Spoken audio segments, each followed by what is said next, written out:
네, 지금까지 지속적으로 이제 부동산 가격이 상승을 하면서 뭐 가파르게 상승, 뭐 해서 전년 대비, 뭐 전월 대비 했을 때 역대 최고 뭐 이런 식으로 얘기가 나오고 있죠. 정말로 많이 오르고 있습니다. 그렇기 때문에 당연히 부동산에 관심이 없었던 분들까지 이제 관심을 갖게 되는 그런 상황이 이제 이번 정부에 들어서 이제 펼쳐졌다 보시면 될 것 같고요. 지금 이제 부동산 시장의 가장 대표적인 상품 아파트뿐만 아니라 이제 상가라든가 아니면 다세대 주택, 오피스텔, 토지 뭐 이런 것들의 변동 사항을 한번 지금 통계로 나온 자료를 통해서 한번 말씀드려 보겠습니다. 부동산 시장 상품별로 동향이 어떻게 되는지 한번 보시고요. 일단 주택부터 보겠습니다. 전국의 주택. 주택은 이제 아파트를 포함한 모든 주택을 다 포함시키는 거고요. 전국의 주택 매매 및 전세 가격 지수 변동률이라는 게 있습니다. 그래서 2019년도 5월부터 2021년도 5월, 지지난달이죠. 지난달까지의 통계를 나온 거고요. 매매 같은 경우는 전월 대비 1.7% 정도 올랐습니다. 한 달 사이에 1.7% 정도 올른 거고요. 전세 같은 경우는 실제로 전세 가격은 조금 더 많이 올랐습니다. 1.75에서 80 정도까지 오른 상태고요. 매매 가격, 그러니까 매매 가격을 전월 대비 아니라 전년 2019년도, 2020년도로 한번 비교를 해보게 되면 2020년도 비교했을 때 2020년도 5월 시장과 딱 비교를 해보면 실제적으로 현재 매매 가격은 8%에서 10% 사이. 그러니까 1년 사이에 8%에서 10% 정도가 오른 거고요. 전국적으로 있는 주택들 가운데. 근데 전세 같은 경우도 실제적으로 보셨을 때 거의 지금 현재 거의 10%대 육박하는 거의 비율은 비슷하게 올라갔습니다. 전세값이 오르면서 매매가를 끌어올리는 경우도 있고 매매가가 워낙 또 상승을 많이 하면서 전세가를 또 잡아당기는 경우도 있고 이런 형태가 되기 때문에 어찌됐든 전세값이 오르게 되면 집값은 오른다라는 공식은 성립되는 거고요. 지역별로 주택 매매 가격 지수로 보게 되면 2011년도부터 21년도 약 10년 정도 봤을 때 수도권 지역은 실제적으로 거의 이제 완만하게 가는 시점이었다가 2018년도, 17년도 이때쯤부터 가파르게 상승을 하는데 이 상승이 거의 수직으로 올라가고 있죠. 그렇기 때문에 이게 비정상적인 시장이다라고 얘기를 하는 겁니다. 거듭 말씀드리면 보통 상승 곡선이 이런 형태로 현재 상승과 하락을 반복을 하지만 말씀드린 대로 현재 이 상승폭과 하락폭, 이 하락폭에 이 편차가 심하면 심할수록 실제적으로 부동산 시장이 왜 이래? 이러는 겁니다. 그러니까 실제적으로 거의 이 편차가 요 현재 간격 자체가 상승과 하락의 간격이 넓지 않게 펼쳐지는 시장들이 안정화됐다라고 얘기하는 겁니다. 올라도 가파르게 안 오르고 떨어지더라도 덜 떨어지고 이런 형태로 가야지만 시장이 안정화됐다고 하는데 지금 이 그래프는 그렇지가 않죠. 그냥 수직으로 직선으로 올라가고 있습니다.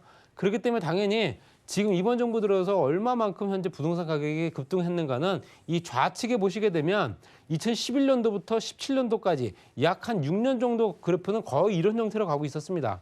그랬다가 현재 2017년도부터 급등을 하면서 가격이 많이 올랐다. 이렇게 보시면 될 것 같습니다. 그래서 지난 2002년, 2003년도 참여정부 때와 같은 그래프, 오히려 그 그래프보다 더 곡선 자체가 더 수직으로 올라가는 더욱더 상승 속도가 더 빠른 이런 형태로 가고 있다라고 보시면 될 것 같고요. 그렇기 때문에 부동산 대책에 관련된 내용을 이제 얘기를 들어보면 이제 중앙부처나 아니면 장차관들이 이제 거듭 이제 실패했다라고 얘기를 거듭하고 있습니다. 그렇기 때문에 뭐 그렇지만 이제 와서 또 그 얘기를 한들 뭐 달라질 건 아무것도 없고요. 여러 가지 여건들이 앞으로 이제 추가적으로 또 부동산 정책들이 이제 개선돼야 된다 말씀드리고 싶고요. 서울 같은 경우는 서울의 이제 서울 중에서도 강남과 강북을 비교했을 때 서울 지역이 전월 대비 0.8% 올랐습니다. 그리고 현재 전세 가격도 0.62% 올라온 거고요. 강남 지역이 0.71, 그다음에 전세가 0.44% 올랐고요. 그렇지만 이제 강북 지역의 오름세가 뭐 계속 지속적으로 이루어지고 있습니다. 워낙 또 오르지 않았던 지역이라서 그 상승 속도가 워낙 가파른 거고요. 그래서 0.89%, 전세 가격도 0.81% 올랐다 보시면 될 것 같습니다. 그래서 서울의 주간 매매 전세가 변동을 보게 되면 각종 정책들, 지금 보여지는 정책들이 다 부동산 정책이죠.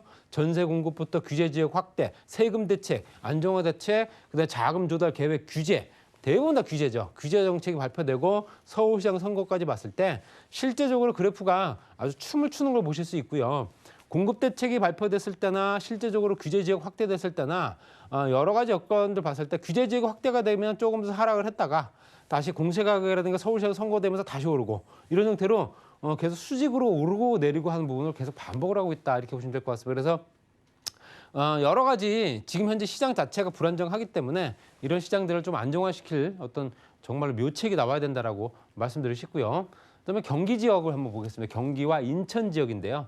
경기와 인천 지역은 경기 지역이 1.30%가 전월 대비 올랐고요. 0.65% 전세 가격 상승률. 그다음에 인천 지역도 많이 올랐습니다. 1.88%, 거의 1.20%가 올랐고요. 거의 이 그래프는 서울 지역과 거의 비슷하게 움직이고 있습니다. 그렇기 때문에 상대적으로 덜 비싼 지역들, 상대적으로 조금 더 싸게 구입해서 할 수 있었던 지역들의 현재 풍선 효과로 그 지역의 수요가 몰리면서 덩달아 수익률이 계속 올라가고 있는 형태로 가고요. 수익률 자체, 실제적으로 상승폭의 상승률 자체가 굉장히 가파르게 오르고 있지만 이거를 가격이 더 비싸졌다라고 얘기를 할 수 있는 부분은 아니고요. 상승률입니다. 기존의 최저가에서 얼마만큼 올랐느냐 봤을 때 가격의 오름폭을 가지고 그 퍼센테이지를 나눈 거지 그게 금액이 그만큼 월등히 비싸졌다라고 보기는 어렵습니다. 왜냐하면 강남 지역이 또 서울 지역의 가격 상승력이 워낙 또 크기 때문에 또 기본적으로 가격 자체가 또 워낙 또 비쌌던 지역이고요. 그래서 그 시작점 자체가 다르기 때문에 상승률로만 보면 굉장히 높아졌지만 그렇다고 해서 서울, 경기, 인천이 서울을 따라잡았다라고 보기는 어렵다 이렇게 보시고 싶고요. 보시면 될 것 같고요. 5개 광역시 같은 경우도 이제 부산, 대구, 광주, 대전, 울산 지방시장도 하나같이 다 올랐죠. 매매시장 0.96%가 오른 부산, 전세는 0.45, 대구가 0.84, 0.5, 그다음에 대전이 0.83, 그다음에 실제적으로 울산 지역은 매매 가격보다는 전세 가격이 좀 더 많이 오른 걸 보실 수 있고요. 그렇기 때문에 전체적으로 가격이 현재 안정화되지 못하고 계속 오르고 있는 상태. 거기에 현재 0.0 상태에 유지하고 있었던 좀 안정화되어 있던 시장들이 계속 현재 21년도부터 해서 계속 오르고 있는 거를 보실 수 있고요. 그렇기 때문에 또 규제 지역이 확대가 되면 떨어지고 공급 대책 나오면 좀 오르고 거기에 또 가계부채 관리 방안 나오면 또 떨어지고 이런 형태로 정책에 따라서 계속 등락을 반복을 하고 있지만 이 형태가 현재 내렸다가 다시 올라가는 폭이라든가 아니면 현재 덜 떨어지는 폭, 좀 덜 많이 오르는 폭을 봤을 때 평균치로 보게 되면 그래도 많이 올랐다 이렇게 예상을 할 수 있고요. 그리고 이제 이번엔 주택뿐만 아니라 이제 상가를 한번 보겠습니다. 상가 같은 경우는 실제적으로 상가가 어느 정도의 수익률이 반영이 되는가.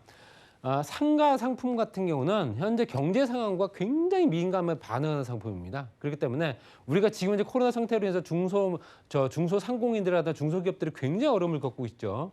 거기에 따라서 상가 수익률도 그만큼 떨어질 수밖에 없는 거고요. 뭐 임대료를 좀 내려줘라, 임대료를 받지 말아라, 뭐 이런 얘기가 나올 수 있는 거는 상가에 들어온 임차인들 입장에서 할 수 있는 얘기지만 임대인 입장에서는 또 그럴 수가 없는 상황도 있을 수 있습니다. 그렇기 때문에 현재 상가 같은 경우는 중대형 상가냐 소규모 상가냐 할 거 없이 현재 2018년도를 정점으로 해서 떨어지고 있는 상황입니다. 그렇기 때문에 이게 2018년도부터 해서 2019년도 3분기부터 해서 2020년도 봤을 때 2020년도부터 떨어지는 폭은 굉장히 더 가파르죠. 이때가 이제 코로나가 발현됐던 시점입니다. 그렇기 때문에 코로나가 발현이 되면서 현재 상업 또는 현재 중소상공인들, 중소기업들의 굉장히 어려움 때문에 뭐 장사가 안 되니까 당연히 임대료를 못 낼 수밖에 없는 거. 임대료 연체율도 높아졌고요. 또 임대료를 좀 더 깎아줘야 된다는 얘기 때문에 일부 지역에서는 또 임대료를 좀 하락을 좀 해줬기 때문에 그에 따라서 수익률은 그만큼 떨어질 수밖에 없었다라고 보셔야 되고요. 서울 일반 상가 임대가격 지수 변동 보시게 되면 현재 2020년 3분기와 4분기, 2021년도 1분기를 봤을 때도 현재 계속 마이너스입니다. 이게 지금 현재 코로나와 무관하지는 않기 때문에 지금 또 현재 상황에서 또 거리두기 규제가 또 들어가고 있는 상황이라서 지금 현재 상황에서 더욱더 안 좋아지고 있는 상황은 더욱더 맞고요. 지금까지도 안 좋았지만 조금 더 좋아질 것 같더니 더 안 좋아진 상황으로 그냥 내몰렸다 보시면 될 것 같습니다. 그렇기 때문에 상가에 관련된 내용은 조금 더 수익률 같은 경우는 조금 더 하락될 가능성이 더 크다라고 보여지고요. 전국적으로 봤을 때도 이제 분기별로 3개월 단위로 해서 자본 수익률, 자본 대비 수익률이 얼마가 되는가 봤더니 실제적으로 2020년도 1분기에는 이제 도심과 강남, 영등포, 신촌, 기타 뭐 여러 가지 지역적인 여건을 봤을 때 중대형 상가가 몰려 있는 도심이나 강남, 영등포, 신촌 이런 지역들 같은 경우는 한 10%대 보시면 될 것 같고요. 10%에서 한 6%대. 뭐 도심 같은 경우는 한 14%대 보실 수 있고요. 2020년도 2분기 같은 경우는 이제 소규모 상가 같은 경우도 현재 8.5%에서 7.7% 정도. 그 소규모 상가는 이제 투자 금액이 작고 임대료가 조금 더 차이가 나기 때문에 수익률도 그만큼 영향을 받는 거고요. 전국 상가 연간 투자 수익률도 말씀드린 대로 현재 도심 같은 경우는 0.20%, 강남이 그나마 좀 오르고 있습니다. 0.19% 정도 오르고 있는 상황이기 때문에 또 영등포와 신촌 같은 경우도 0.08, 기타 0.12인데 도심보다는 강남이나 영등포, 신촌 기존에 있는 업무지구가 많았던 지역들의 상권은 그래도 그나마 버티고 있다라고 말씀드리고 싶고요. 연간 투자 수익률이 그만큼 반영이 된다는 얘기는 중대형이든 소형이든 간에 실제적으로 플러스를 현재 기록하고 있는 지역들은 대부분 다 유명 지역들입니다. 강남 지역이 대표적인 거고요. 강남 지역이 유일하게 실제적으로 0.19에서 20% 정도 연간 투자 수익률을 현재 지속적으로 유지하고 있다는 얘기입니다. 그나마 말씀드린 대로 강남은 좀 버티고 있다. 그 말씀 드리고 싶고요.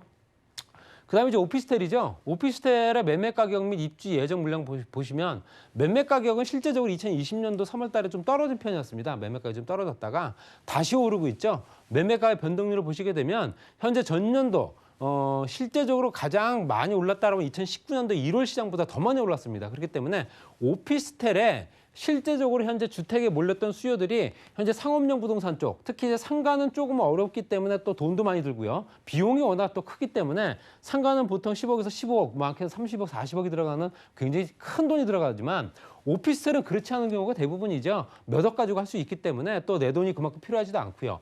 그렇기 때문에 당연히 매매 가격 변동률도 그만큼 상승했다. 우리가 알다시피 오피스텔의 가격이 안 오른다는 얘기도 실질적으로 지역 따라 좀 다르다고 말씀드리고 싶고요. 임대 수익률은 실제적으로 좀 떨어지는 편이죠. 임대 수익률은 당연히 임대료가 좀 하락을 하고 실제적으로 현재 수요가 조금 더 보수적인 수요가 조금 더 줄어든 상황이긴 하지만 매매 가격 대비 전세 가격은 좀 오른 편입니다.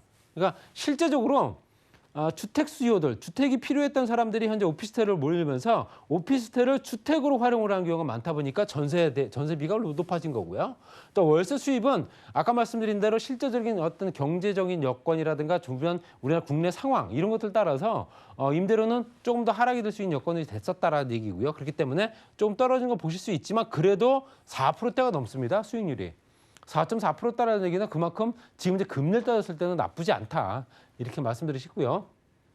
오피스텔 투자자 비중 및 거래량 보시더라도 기관 투자냐, 외국인이냐, 개인이냐, 기타냐 봤을 때 기관 투자자가 실제적으로 좀 많이 늘어난 편이죠. 2016년도보다 거의 2배 정도 가까이 올랐죠. 2016년대 30.6%에서 68.9%. 기관 투자자들이 늘어났다는 얘기는 그만큼 현재 오피스텔 시장을 굉장히 중요하게 생각하고 있다는 얘기고요. 거기에 외국인 투자자 비율은 그만큼 또 줄었습니다. 거기에 따라서 또 개인 투자자 비율도 현재 전년도보다 줄긴 했으나 실제적으로 봤을 때 2016년도보다 좀 높아진 건 사실이고요. 또 기타로 봤을 때 그렇고 간접 투자라든가 또 서울 오피스텔 연간 누적 거래량 및 거래 가격 보시더라도 현재 매매 평방미터당 거래 가격은 아까 말씀드린 대로 계속 이렇게 오르고 있는 상황입니다. 이렇게 오르고 있기 때문에 기존에 있는 오피스텔이든 아니면 신축이든 간에 가격을 오르고 있는 상황이다. 보시면 될 거고 2017년도부터 현재 상승 하락을 반복하다가 결론적으로는 오르고 있는 상황이 됐다. 그러니까 그래프를 보시더라도 최고점보다도 더 높은 형태의 수익을 보실 수 있기 때문에 그만큼 가격은 2017년도, 18년도보다는 보유하고 계신 분들 같은 경우는 가격이 상승하는 효과를 현재 보고 계시다 보시면 될 것 같고요.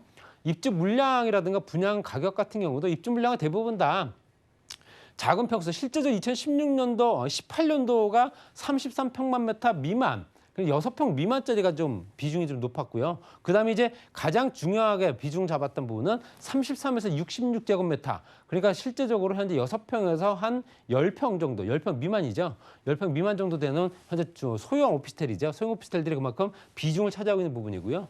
또 전체적으로 좀 큰, 우리가 알고 있는 아파텔 이런 것들이 2021년도에는 아파텔이 조금 더 높게 99제곱미터부터 132제곱미터이기 때문에 방 3개짜리 좀 주택으로 활용 가능한 그러니까 주택의 시장에 진입 못한 사람들이 현재 그런 시장으로 현재 들어갈 수밖에 없었던 현재 부동산 정책 현재 현황을 보실 수 있다 말씀드리고 싶고요. 오피스텔 분양 가격은 당연히 오를 수밖에 없습니다. 현재 상태 봤을 때도 수직으로 좀 오르고 있기 때문에 지금 현재 상태에서는 기존의 오피스텔과 여러 가지 현재 가격 경쟁력도 높아지고 있는 상황이고요. 오피스텔이 단순하게 수익형 부동산이 아니다라고 하는 부분을 보실 수 있다. 보시면 될 것 같습니다. 그다음에 이제 토지입니다. 토지 같은 경우는 정부적으로 봤을 때 굉장히 수직으로 상승할 수 있는 여건들이 만들어졌다. 하락폭도 크지만 상승폭도 크다. 이렇게 보시면 될 것 같아요. 그래서 2020년도 2월 기점을 봤을 때 하락을 했다가 다시 또 현재 2021년도 4월 기점으로 다시 오르고 있는 거고요. 전국적이든 비수도권이든 또 현재 수도권이든 간에 가리지 않고 오르고 있는 상황이다. 보시면 될 것 같습니다. 그래서 전국적으로 현재 0.35%, 경기 서울 지역이 0.45% 정도 오른 상황이고요. 경기 지역이 0.35%. 그러니까 4월 달과 비교했을 때 그만큼 많이 오른 걸 보실 수 있습니다. 그만큼 지금 전체적으로 부동산 시장이 주택, 아파트부터 해서 여러 가지 주택들 포함해서 상가라든가 오피스텔이든가 아니면 토지들이 대부분 다 급등을 하고 가격이 오르고 있는 겁니다. 어떤 상품만 국한된 게 아니기 때문에 전체적으로 다 가격이 많이 오르는 그런 형태를 보고 있기 때문에 향후에도 뭐 특별한 특단의 조치가 뭐 펼쳐진다 하더라도 가격 상승 여력은 충분하다. 이렇게 정리하겠습니다.